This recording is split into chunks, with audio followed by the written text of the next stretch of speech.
The massive screen in Earth Defense Command's main control room lit up with dozens of red dots, each representing an object larger than a city, moving in perfect formation toward the solar system.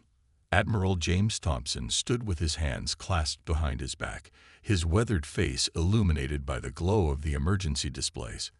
"How many?" he asked, his voice steady despite the weight of the moment. "Over 300 vessels, sir," replied Captain Mark White from his station. "They're maintaining tight formation and showing no signs of deviation. Speed suggests advanced propulsion we've never seen before." The control room buzzed with activity as operators worked at their stations, monitoring the approaching fleet. Earth Defense Command's underground facility, buried deep beneath the Rocky Mountains, had been built for exactly this scenario: humanity's first contact with an advanced alien civilization. But no one had expected it to be such an overwhelming show of force. Thompson walked to the main display, studying the fleet's approach vector. 20 years of preparing for this moment, and still, his heart raced. He knew what lurked beneath the ice in Antarctica, what humanity had kept hidden all these years, but the sight of such a massive alien force still sent chills down his spine. "Have they responded to any of our greeting messages?" Thompson asked, turning to Communications Officer Lisa Reed. "No, sir," she responded, adjusting her headset. "We've tried all standard frequencies and protocols. They're receiving our signals. We can detect the bounce back, but they're choosing not to respond." Thompson nodded slowly. It was exactly what they had expected from their simulations. Any civilization advanced enough to field such a fleet would have noticed Earth's radio signals and television broadcasts. Their silence wasn't due to communication difficulties. It was a deliberate choice. "Begin emergency protocol Delta 7, Thompson ordered. "But keep it quiet. We don't want to cause panic." Around the world, hidden facilities began powering up. Military bases went on high alert under the cover of routine exercises. Deep space monitoring stations tracked every movement of the alien fleet, feeding data back to Earth Defense Command. "Sir," Captain White called out, his voice tense, "the fleet has accelerated. They'll reach lunar orbit in 6 hours at current speed." Thompson pressed a button on his command console. "Get me the Security Council. All members, maximum encryption." Within minutes, the faces of world leaders appeared on separate screens around him. They had all been briefed on this possibility, had all seen the simulations and preparations. Now it was real. "Ladies and gentlemen," Thompson began, "first contact protocol is now in effect. The approaching fleet matches our worst-case scenarios. Military formation, no response to peaceful communication. Direct approach vector to Earth." The Russian president leaned forward. "Have you activated the Antarctica facilities?" "Not yet," Thompson replied. "We're keeping our cards close to our chest. For now, I recommend we proceed with civilian defense preparations under the cover of a solar storm warning. Military forces should mobilize under standard exercise protocols." The Chinese premier nodded. "Agreed. We cannot show our hand too early. If they are hostile, let them think us primitive until the last moment." As the leaders discussed strategy, Thompson watched the red dots move closer on the main display. Humanity had hoped first contact would be peaceful, but they had prepared for war. The bunkers were ready. The weapons were primed. 20 years of reverse engineering the Antarctic discovery had given Earth teeth, even if their visitors didn't know it yet. 6 hours, Thompson thought to himself. 6 hours until we know if humanity faces its greatest challenge or its greatest opportunity. The red dots continued their advance, unaware that their silence had already told Earth everything it needed to know. Humanity would not be caught unprepared. Not this time. In the depths of space, the alien fleet approached, their massive ships gleaming in the distant sunlight. They had conquered dozens of worlds, all of them falling easily before their might. Earth was just another primitive planet to add to their collection. They had no idea what waited for them. The alien fleet hung in lunar orbit, their massive ships casting long shadows across the moon's surface. In Earth Defense Command, Admiral Thompson watched as the first real communication from the aliens finally arrived. The main screen flickered, revealing a tall figure with gray-blue skin and multiple eyes. The alien commander wore what looked like ceremonial armor, decorated with symbols of past victories. Primitive world. The alien spoke in perfect English, its voice deep and filled with contempt. "I am High Commander of the Dominion Fleet. Your world has been chosen to join our empire. Surrender now, and we will be merciful." Thompson stood straight, his military uniform crisp and neat. Behind him, the control room staff worked silently, recording everything. He had practiced this moment countless times, but now it was real. "This is Admiral James Thompson of Earth Defense Command," he responded calmly. "We have no interest in joining your empire. Leave our solar system immediately." Laughter echoed through the speakers, a harsh, grinding sound. The alien commander's multiple eyes blinked in sequence. "You do not seem to understand your situation, human. Our smallest ship could level your largest city. We have conquered worlds far more advanced than yours." Thompson's face remained neutral. "Then let me be perfectly clear. This is not a negotiation. This is a warning. Leave now or face destruction." The alien's laughter stopped. Its expression changed to something like anger mixed with amusement. "You dare threaten the Dominion? Our scans show your primitive weapons. You have barely reached your own moon. You have no orbital defenses, no energy shields, no faster-than-light technology. Your scans show what we want them to show." Thompson replied, "This is your final warning. You have 1 Earth hour to begin retreat." The alien commander leaned forward, filling the screen. "Perhaps a demonstration is needed. Watch and learn the price of defiance." The communication cut off. Moments later, alarms blared through the command center. "Sir," Captain White called out, "they're charging weapons. Target appears to be our moon base Alpha." Thompson pressed a button on his console. "All stations, maintain stealth protocols. Do not power up defense systems yet. Let them make their move." The alien fleet's largest ship fired a brilliant beam of energy at the moon. The blast hit the lunar surface, creating a massive explosion visible from Earth. When the dust cleared, a crater 2 miles wide had replaced the secret base. The alien commander's face appeared again on screen. "That facility held 300 of your people. Their deaths are on your hands. Surrender now, or we will target your cities next." Thompson's jaw tightened. He had known this was coming. The base had been evacuated hours ago. Its personnel moved to the real facilities hidden beneath the lunar surface. "You just made your choice," Thompson said quietly. He opened a secure channel to all Earth defense stations. "Initialize Project Prometheus. Authorization code, Thermopylae." The alien commander's smug expression faltered slightly. "Your codes and project names mean nothing. You have no weapons that can harm us. Our shields. We don't need to harm your ships." Thompson interrupted. "Tell me, Commander, how much do you know about gravity?" Before the alien could respond, Captain White announced, "Sir, all Prometheus stations report ready. The fleet is in optimal position." Thompson looked directly into the screen, meeting the alien commander's multiple eyes. "You came to our home. You killed our people. You thought us weak because we let you see only what we wanted you to see. That was your mistake. These threats are pointless," the alien commander snarled. "We will activate Prometheus," Thompson ordered. "Full power." The alien commander's next words died in his throat as warnings began blaring throughout his fleet. In the depths of space, hidden satellites and stations that had been invisible to alien scans suddenly powered up, their ancient technology coming to life. The trap was set. Now, the real battle would begin. 20 years earlier, in the frozen wastes of Antarctica, Tom Walker stood at the edge of the massive pit, his breath forming clouds in the freezing air. The excavation site stretched nearly a mile wide, machines and workers looking tiny against the sheer walls of ice. But it wasn't the size that made this dig special. It was what they had found beneath all that ice. Still can't believe it, can you? Dr. Anna Miller walked up beside him, her red parka bright against the white landscape.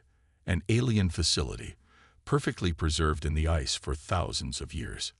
Below them, teams of scientists and engineers worked around a dark metal structure that seemed to absorb the light. Its smooth surface showed no signs of the countless years it had spent buried in ice. This wasn't just any alien facility. It was a weapons platform, and it held secrets that would change everything.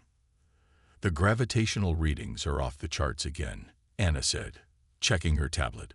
Whatever power source they used, it's still active after all this time. Tom nodded, remembering the day they'd first activated one of the smaller devices. They had expected it to be dead, just another ancient artifact. Instead, it had lifted a 10-ton block of ice as easily as lifting a feather. "Have you solved the control interface?" he asked. Anna smiled. "Better. We've fully mapped the operating principles. This isn't just a weapon, Tom. It's a complete gravity manipulation system. They used it for everything: defense, construction, even space travel."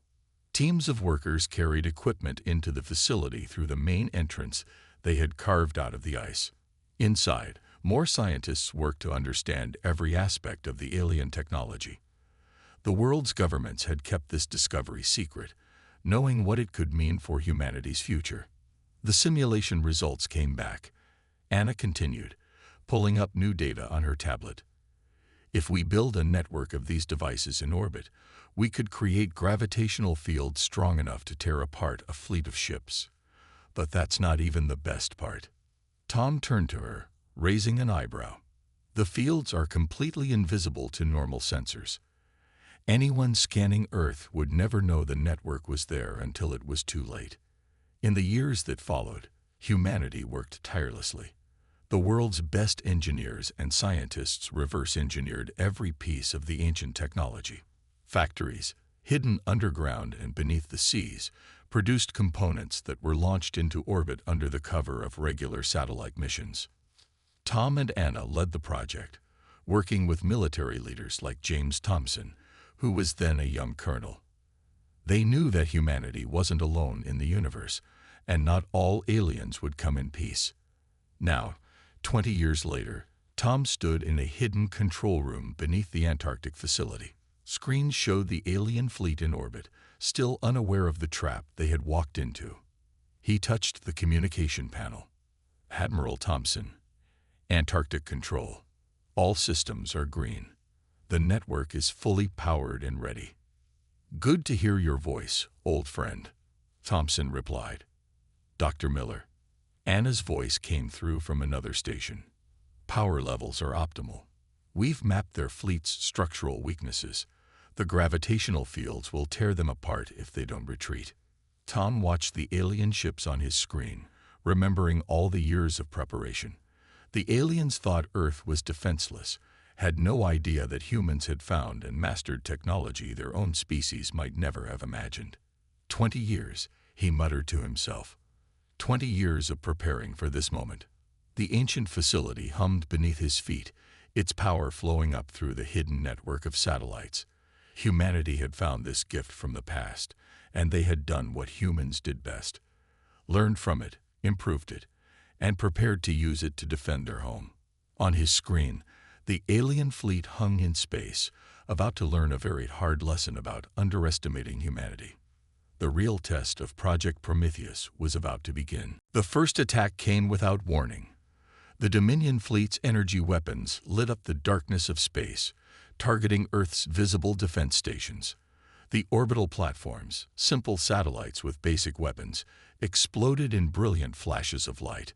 In Earth Defense Command, Admiral Thompson watched calmly as the aliens destroyed the decoy stations. Captain White monitored the incoming data, his fingers moving quickly across his control panel. "Sir, they're taking the bait," White reported. "Their fleet is spreading out to attack our remaining visible defenses." Thompson nodded. "Just as we planned." "How many ships have moved into the target zone?" 60% of their fleet, sir. They're positioning themselves for a full attack run on our major cities. The alien commander's face appeared on the main screen again, his multiple eyes gleaming with satisfaction. Your pathetic defenses fall before us like leaves in the wind.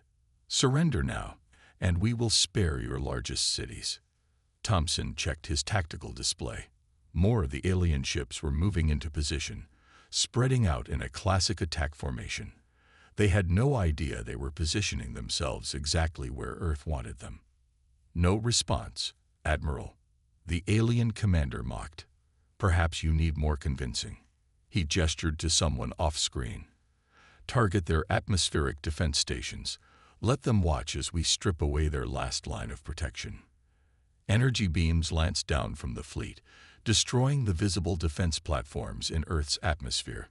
Each explosion lit up the sky like artificial stars, visible to millions of people below.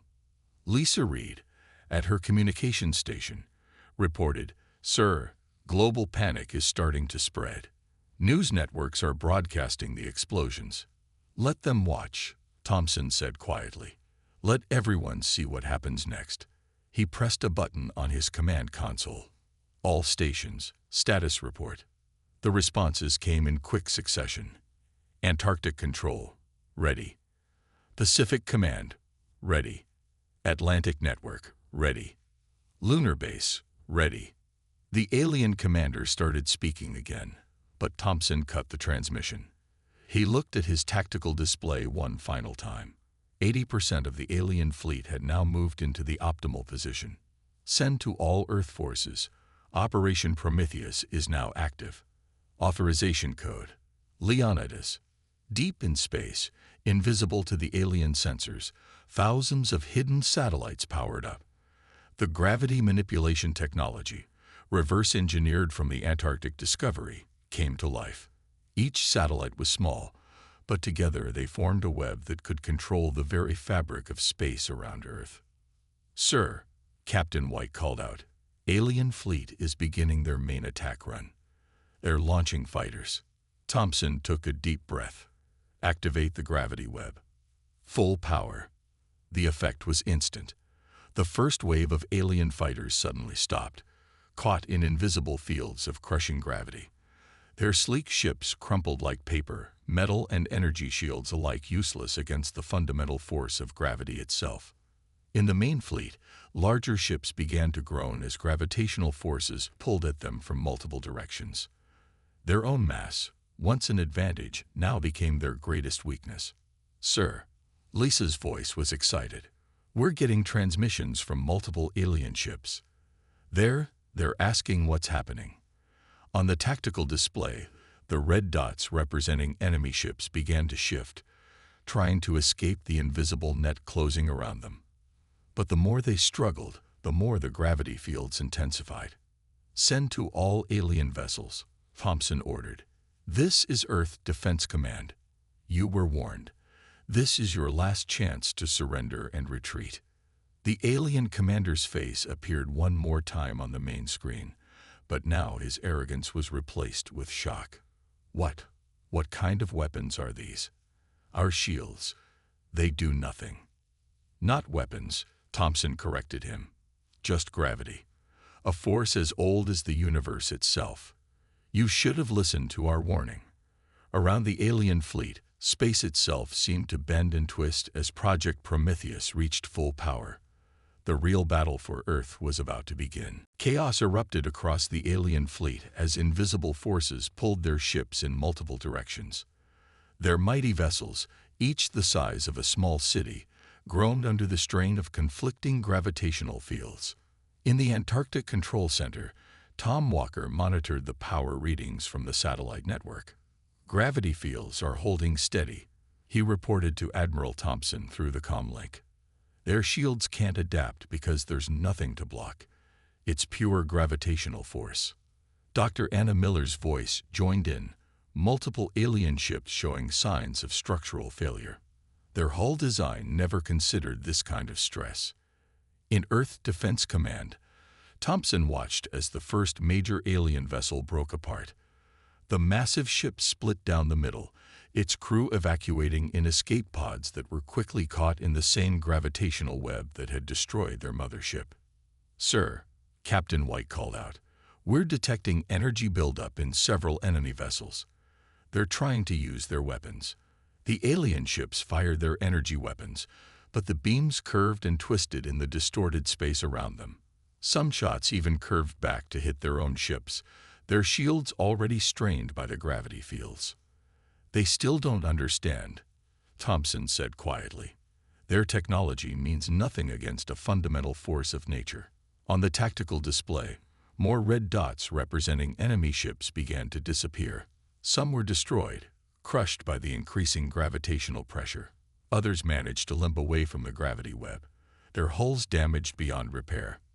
"Admiral," Lisa Reed's voice was urgent, "we're picking up communications between their ships. Their command structure is breaking down. Lower-ranked captains are calling for retreat." The alien commander's face appeared on screen again, but this time his composure was completely gone. "What is this power?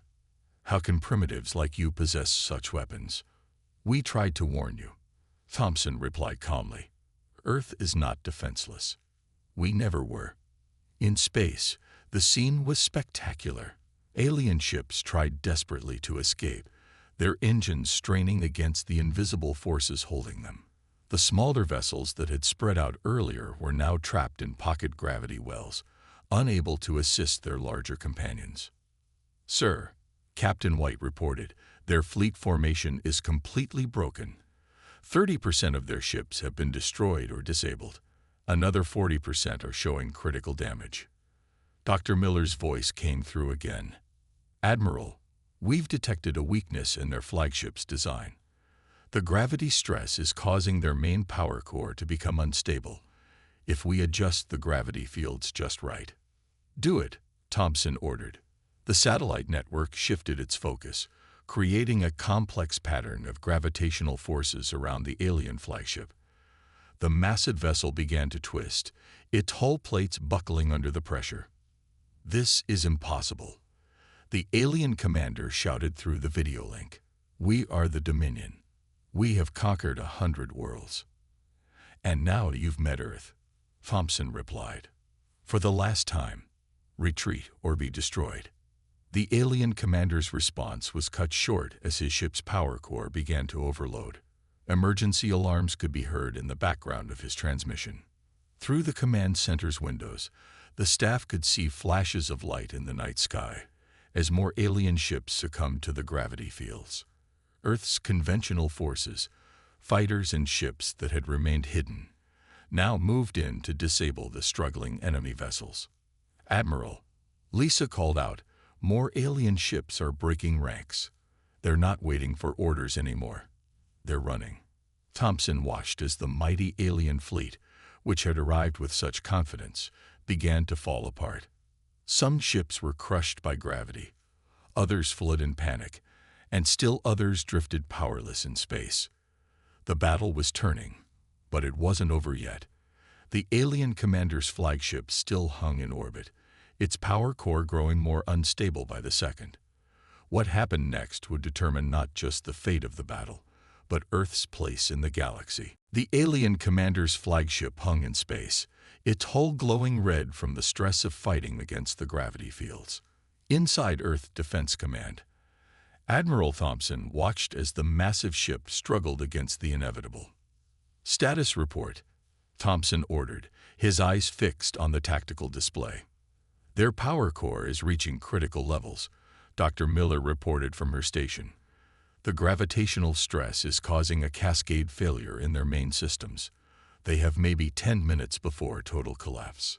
The alien commander's face appeared on screen again. His ceremonial armor was cracked, and blood from an unknown color trickled from a cut above his multiple eyes. "You think you've won," he snarled. "I'll show you the true power of the Dominion." The flagship's engines suddenly flared to life, burning with an intensity that threatened to tear the ship apart. Despite the crushing gravitational forces, the massive vessel began to move. "Sir," Captain White's voice was urgent, They're diverting all power to their main weapon. Energy readings are off the charts. Tom Walker's voice cut in from Antarctic control. The gravity field won't hold them much longer at that power output. They're going to break free. Thompson studied the tactical display, watching as the flagship fought against Project Prometheus. The alien commander was willing to destroy his own ship just to prove a point. All stations, full power to the gravity net, Thompson ordered. Concentrate everything on their weapon systems. The invisible web of gravitational forces tightened. The flagship's hull began to buckle, but still its weapon continued to charge. "Admiral," Lisa Reed called out, "we're receiving transmissions from the remaining alien fleet. They're begging their commander to stop. They're saying the power buildup will destroy everything in orbit." The alien commander laughed, a harsh sound filled with desperation. "If we cannot have this world, then no one will. Fire the main cannon."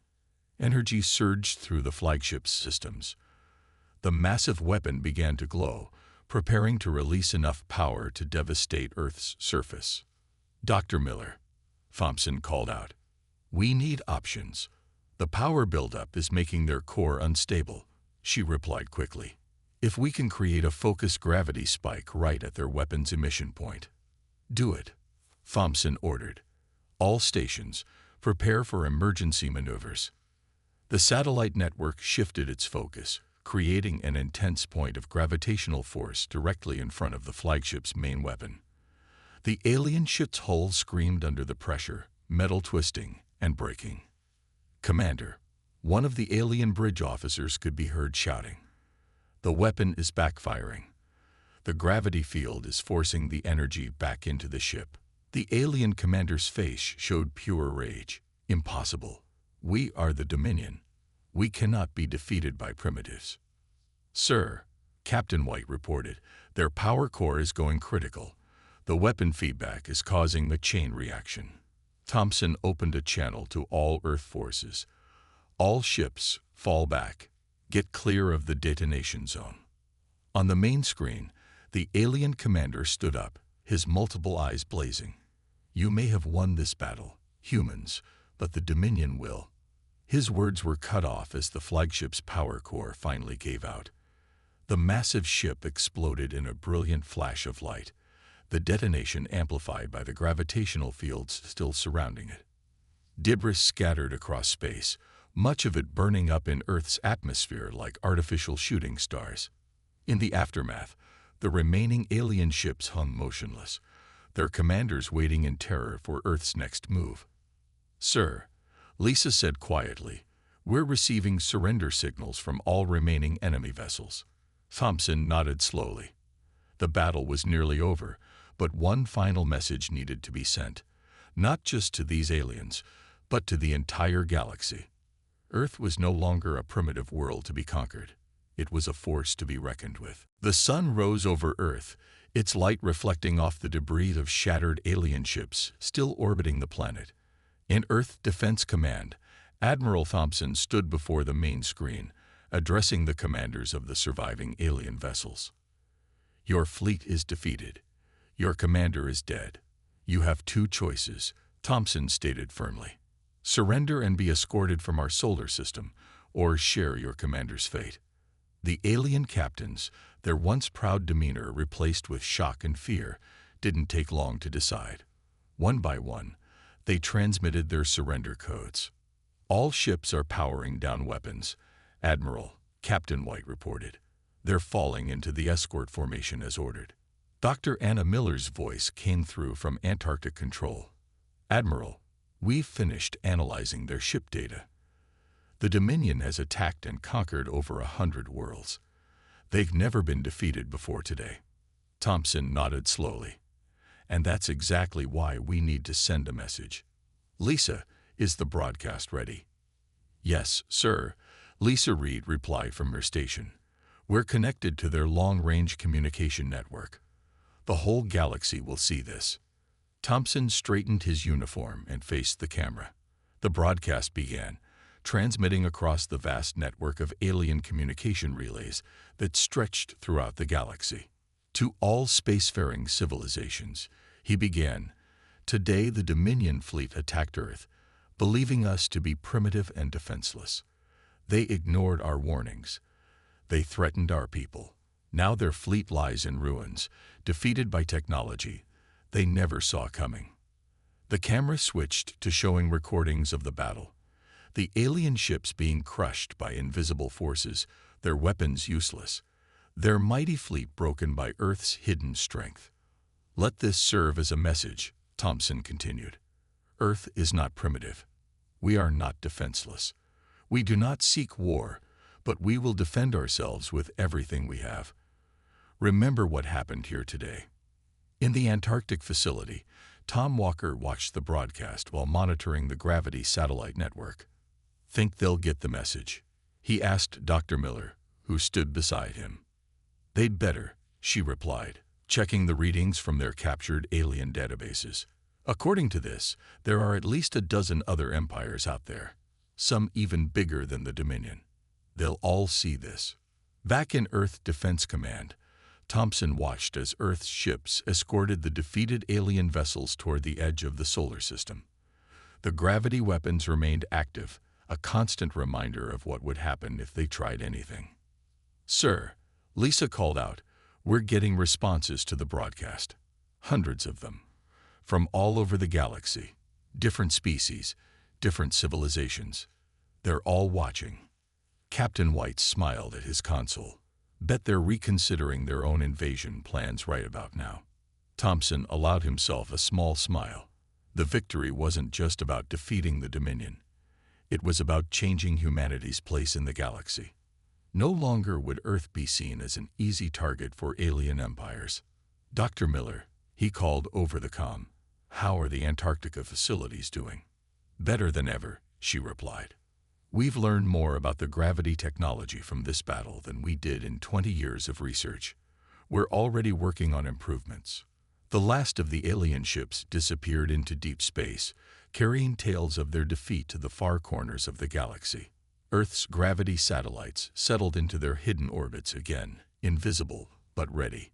In cities around the world, people cheered and celebrated. Humanity had faced its first major alien threat and emerged victorious. The secret of the Antarctica discovery was now public, but it didn't matter anymore. Earth had proved itself. Admiral, Lisa said softly, what do you think happens next? Thompson looked at the star-filled display screen, thinking about all the civilizations out there that had just watched Earth defeat the undefeatable Dominion. Now, he replied, we take our place among the stars. Not as conquerors, not as victims, but as equals, and anyone who thinks otherwise. He gestured at the debris still visible in orbit. Well, they can ask the Dominion how that works out.